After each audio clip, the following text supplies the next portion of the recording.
Devancés par les Friges, les deux mascottes de Paris 2024, l'ouverture des Jeux olympiques a débuté par un défilé des nations qui a rassemblé pas moins de 150 jeunes venus de 6 pays, comme le Danemark, la Hongrie, l'Italie, la Serbie, l'Espagne et bien entendu la France.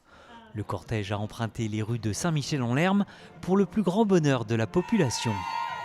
On avait associé aussi l'école publique La Terre Conquise de Saint-Michel à venir se joindre à nous, parce que voilà, ce sont nos futurs élèves.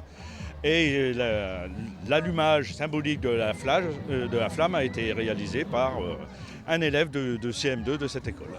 Labellisé Génération 2024 et classe olympique 2022-2024, l'événement a ainsi rassemblé plus de 300 jeunes, avec, comme on peut le voir sur ces images, un relais organisé autour de la flamme olympique. Ce projet s'inscrit naturellement dans le cadre des JO qui se passent en France cette année.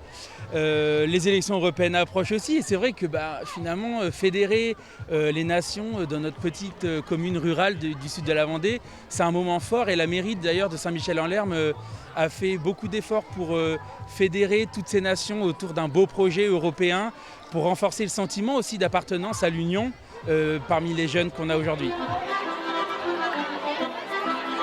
Une fraternisation qui s'est concrétisée autour d'une danse de la brioche. Au son de l'accordéon, tous ont pu exprimer leur joie d'être ensemble et goûter la fameuse brioche vendéenne.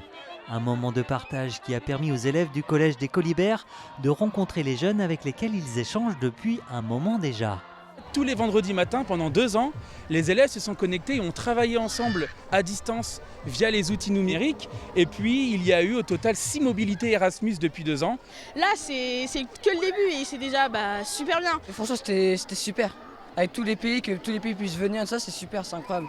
Pour la suite, les 150 collégiens, toutes nationalités confondues, vont rejoindre Longeville-sur-Mer pour le lancement des épreuves eurolympiques, où activités sportives et différents types de tournois les attendent.